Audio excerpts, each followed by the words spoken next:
Hi guys, hello, hello. I'm coming on a little, not even really a little early, like a minute early. First Q&A, so Amy from Mastro Stretch, and we are going to be answering some questions today. So if you have questions, please leave them in the comment thing. So let me see here. I can share.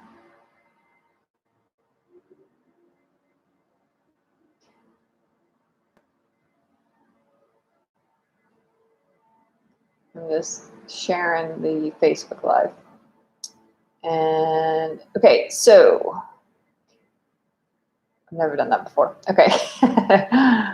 All right, guys. So if you're logged on, let me know where you're coming from, and we're going to answer some questions. So I asked some people before this live to send me some questions to answer, if I can, on health and fitness things. And I got some really interesting, great questions. So some things we're going to cover today.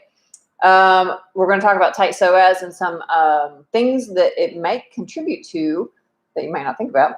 We're going to talk about intermittent fasting. Also going to talk about the best non-toxic non-stick pan. I also want to talk about, one question I got was really great about what's the best for weight loss, cardio or weights, and how much water you should really be drinking today. So there's some questions about vitamin D, meditation, how long should a good workout be, and how many times a week should you work out. So if we have time, I want to keep this to about 20 minutes. And if I'm rambling, let me know. And hopefully I won't ramble, and then we can get through all those questions. We'll see what happens. So hopefully some people will join in. I'm hoping this will be like a fun little thing we can do. So if you are here and you're lurking, that is completely fine too. You can just put the little eyeball emojis up and say you're a lurker. Okay, so let's get going. Is there a link between a tight psoas? Your psoas is your hip flexor, so it's what connects your lower body to your upper body. If you did not have that muscle, we would be bent over on all fours still. Well, if it didn't evolve like it is. Anyway, so the psoas often gets shortened when we sit a lot, and it doesn't expand back to its original length. And I apologize, there's a leaf blower outside, so if you can hear that, sorry. No, it is what it is. So is there a link between tight psoas and constipation? So this is really interesting. When people come in with low back pain or hip pain, that's the first thing I ask them is if they're constipated, because constipation can cause lower back and hip pain. I would say absolutely yes. There could be a link between this tight psoas and constipation because, and I looked this up yesterday, it is that muscle, and I'm going to show you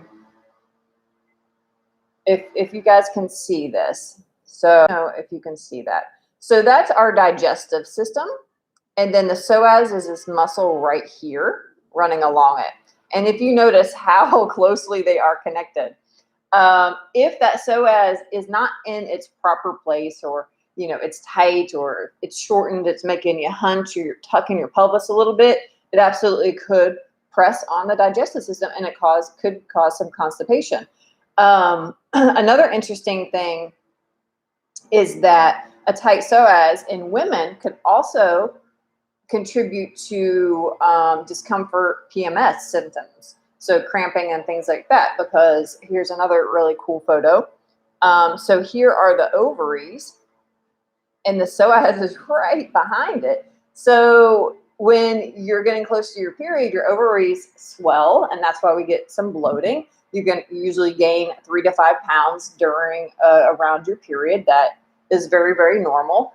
And that could absolutely press on the ovaries and cause some cramping or discomfort. So some things that you would probably not think of that could cause some discomfort just because of a tight psoas. I thought that was a really, really great question. Let me go back to my questions.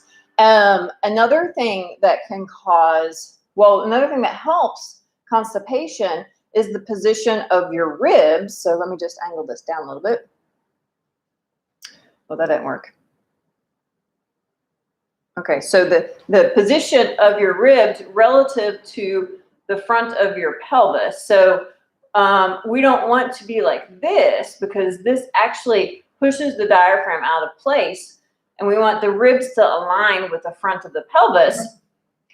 And when you breathe, the diaphragm will go down and gently massage the intestines, and that helps with digestive issues, or digestion. So that is another thing you might think of. It kind of got me you thinking down that road. All right. Is this a Q&A? Yes, it is a Q&A. So if you have questions, please let me know if you have questions. So we're just covering some Q&A things. So yeah, tight psoas, constipation, definitely could be some link. I think Facebook is having some issues. If you're on Facebook and you're watching, let me know if you can still see. I might have to stop and restart. Okay, so next question was about intermittent fasting. Intermittent fasting, someone asked if they if I would recommend it. I say it depends. Based on and then another person asked, like, they want to know my personal experience with intermittent fasting. Intermittent fasting, I've had a really positive experience with it. I've never gone on a diet, but I was having, I'm 45. And so a couple of years ago, I was noticing like some weight gain around the belly and bloating. So I joined this program called the 131, where you gradually increased your intermittent fasting into a fast. So you took a month to do that. And I found it to work exceptionally well with me. But the only thing it did, I did a true fast. I did 3 fasts in 3 months, and that was probably a little bit too much for my body. And it did set off some cluster migraines for me, because it messed with my blood sugar and also my circadian rhythm. So you really have to know and listen to your body. I know for women, it can, if you do it too much, it's probably not too good. It can mess up with your hormones, but intermittent fasting can reduce inflammation and ways that many things cannot. Again, let me know on Facebook if you're able to see the video. And then it can help with reversing diabetes, arthritis, asthma, metabolic flexibility. And most importantly, with intermittent fasting, it causes cell autophagy. So what happens is the cell, our cells are always regenerating, and different cells regenerate at different paces, but it's killing off those old cells and creating healthier new cells. So that is the power of intermittent fasting. Fasting can be another conversation, but intermittent fasting, and the easiest way to do it or try it, a lot of it is mental, but just do it by hour increments. So say you stop eating at 8 p.m., do it overnight while you're sleeping. And then say you usually eat at 7 in the morning, just bump it to 8. And then gradually do that over the course of several weeks. That's one way of doing it, and that's what I was taught. And now I'm actually trying it based upon my cycle. So I will not intermittent fast during the week of my period and the week after. So the first 14 days, I will not. But then from ovulation to up to my period, I will intermittent fast. That seems to be working very, very well for me. So I'll just skip breakfast and eat like at noon.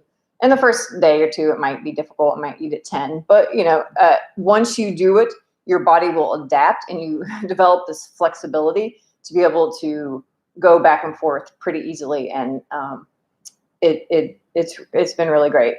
Reduced a lot of bloating, balancing hormones, all that good stuff. So I've had a good experience with the intermittent fasting. So try it and see if you like it. And I know a lot of other people have, and it's definitely a trend now. So if you, and enjoy that. Keep with it if it's good for your body. Let's see. All right.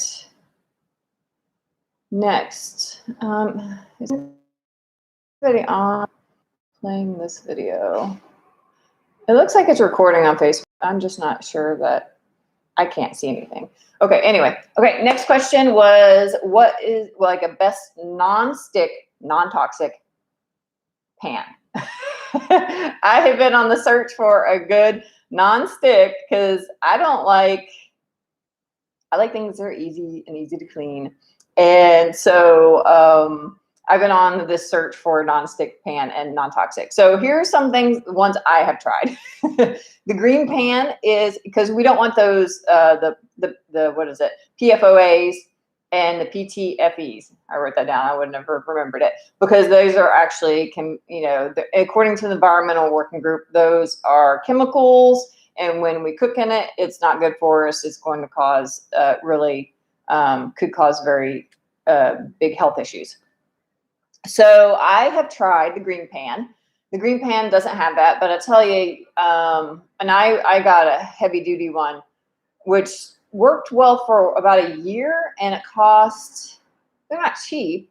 I think it cost like $60 or something. And it starts to not stick. I mean, it starts to stick after about a year. So I wanted something better. I've also tried the Xtrema. The Xtrema is very, very safe. It's probably the safest one you could get because it's made from, what is it made from? Is it ceramic? I think it's ceramic. Yes, it's ceramic.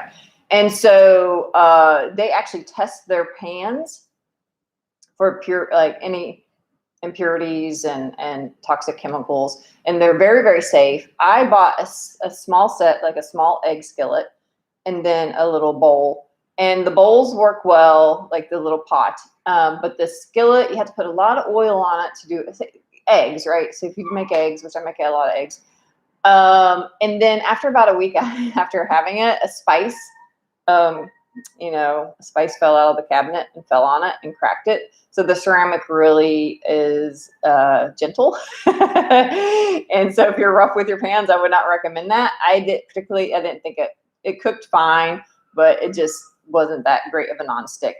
Now I have done some more research. I have a Zilling, and it doesn't have, it's a nonstick coating, but it's excellent. It's far better than the green pan. It's made in Italy. It's made Italian design, German made, I think. So, and your European standards are better than US standards as far as what they can put in their things. So it's a bit safer. But overall, I think the best one that I've done the research on is a cast iron. And some of the cast iron that comes up is the Lodge brand is really, as far as affordability, they're heavy, but as long as you get them seasoned, that's supposed to be the best thing for, safety. And then a one that's coming up a lot now, which I almost got, was the Caraway. So I've seen some ads for that, and the Caraway came up quite a bit. And so it's aluminum with a ceramic coating for the nonstick. So it's lighter. It's not as heavy as a cast iron. So those came up a lot. There were some other ones, and I can list ones that came up in the details of this, but those kind of came up, but they basically said cast iron's the best. Stainless steel, like I heard stainless steel, but again, for nonstick, I don't think that works very well. Ceramic is always good, and you can get these the ceramic cast iron with the ceramic coating. Again, I don't think that works well for if you're making eggs, like nonstick. Glass, but that's more for bakeware, and silicone can be bakeware as well. But the ceramic and the clay and the terracotta, that all is good too. So cast iron's like the best thing. It's heavy, but maybe that Caraway. I'll list the other ones. I've researched this stuff for so many times, but there's some new ones coming out that seems to be pretty good. But the Zilling actually, I think, is going to be far better than the green pan, and it's about the same price point. So I think it's going to last a lot longer. Okay, so here let's myth bust a little bit. For weight loss, is it best to lift weights or do more cardio? What do we think here? Does anybody have any any thoughts on this? Because I want to myth bust this one big time. I would say neither. Neither. So there are no good studies that say exercise causes weight loss. Zero. There's no good studies from exercise. It doesn't even, it's not even related. So I read this book called Why We Get Fat. It comes from how the fat cells work, okay? We gain weight because of how the fat cells work, not because of calories and not because of exercise. So we gain weight and we lose weight based on our insulin sensitivity and hormones and enzymes. So that some people genetically, when that insulin, your blood sugar comes in, say you eat something, some carbs, say you eat something and spikes your insulin, spikes your blood sugar. So the insulin gets trapped in those, and I'm not a scientist, but it might not be the insulin, but I think it is, the glucose gets trapped in the fat cells and then doesn't want to leave. For some people it does, and other people's it doesn't. But most of us, it's not going to, just based on evolution and surviving in the wild and all that stuff. So for the majority of us, like people that can eat more carbs and not gain weight, you've seen families. It runs in, does run in the family. They're genetically predisposed to being thin, and they can eat whatever they want. So if that would have happened, 1,000 years ago, those people probably wouldn't have survived because they wouldn't have enough fat storage to survive. So you lift weights to build muscle and to get strong. You do cardio to improve your heart muscle, to improve your heart health.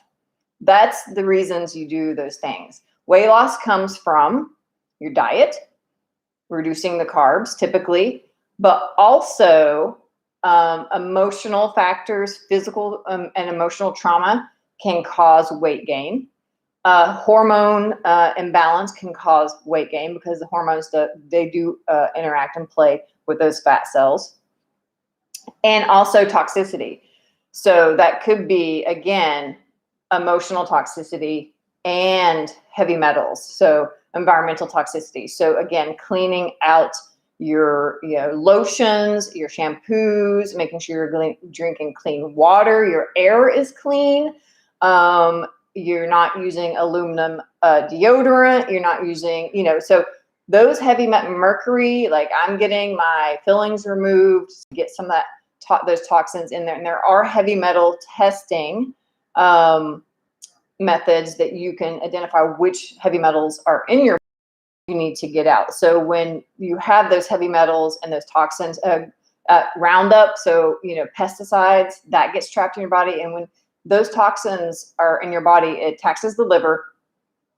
And again, the liver has a big function in like insulin production and all those things. But then the fat cells need to protect you. So you're going to hold on to weight because you are burdened with extra toxins. So I think that is, what a lot of trainers, and I used, I'm not saying it's a bad thing that trainers don't know this, because I just learned it, so, I think it's important for trainers and people in the health industry, especially trainers, to understand the science a bit better. So hopefully they keep learning and not spreading these myths. Okay, so we're at the 20-minute mark. I'm going to say, let's go just one more. So how much water should you be really drinking? So we've all heard like 8 cups a day. This will be a quick one. And it's really not about drinking 8 cups a day, but it's optimizing the water that you are drinking. So if you have symptoms like you get tired in the afternoon, UTIs, brain fog, headaches, constipation, joint pain is another one. that can be a sign of dehydration. And if you're peeing and you have a dark pee, then you're dehydrated. So you want to have a light pee, a light yellow. And then you probably want to pee every 2 to 3 hours. If you're not, you're probably dehydrated. So to increase hydration, add some sea salt and lemon juice to your water. That will help absorb, right? The water absorb into your body. You drink a glass of water before a meal and after a meal. If you eat an apple versus 2 bottles, I think it's 2 bottles of water, or at least a bottle of water, it's going to be more hydrating. So eat your water. Think about eating cucumbers and apples and watermelon. Those are all very, very hydrating. Smoothies are very, very hydrating. So it's about optimizing your water, not necessarily drinking more water. And moving is very important in hydration, because when, if you think of our muscles and our tissue, our fascia, as a sponge, when a sponge dries out, it gets stiff. And you will get the same way if you're not hydrated. You will feel stiff and cranky if you're not hydrated. So we want to move to help, you know, when you sit too long or in one position too long, you're going to start to get stiff and dehydrated. So moving helps promote that water moving through your body and promotes lymph, the lymph system, and getting toxins out of your body. So moving is a very important step in staying hydrated. So that's some ways to, and if you have more muscle too, if you have more muscle, muscle holds on to water more. So lifting some weights, lifting some heavy shit occasionally, once or twice a week, would be great to help promote that hydration as well. All right, guys. So I could talk forever about this stuff. I love it. I love it. I hope you enjoyed this. So we have some more questions, but I'm going to hold on to those till next time.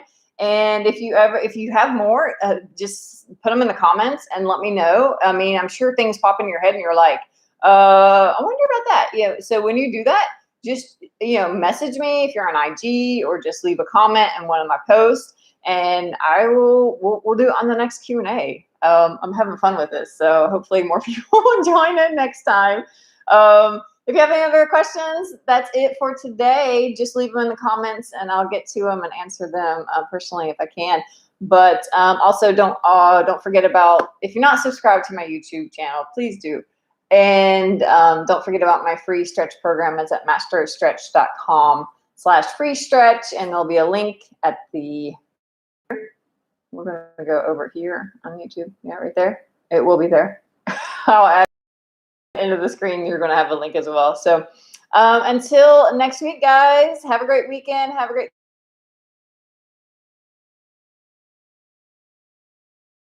day.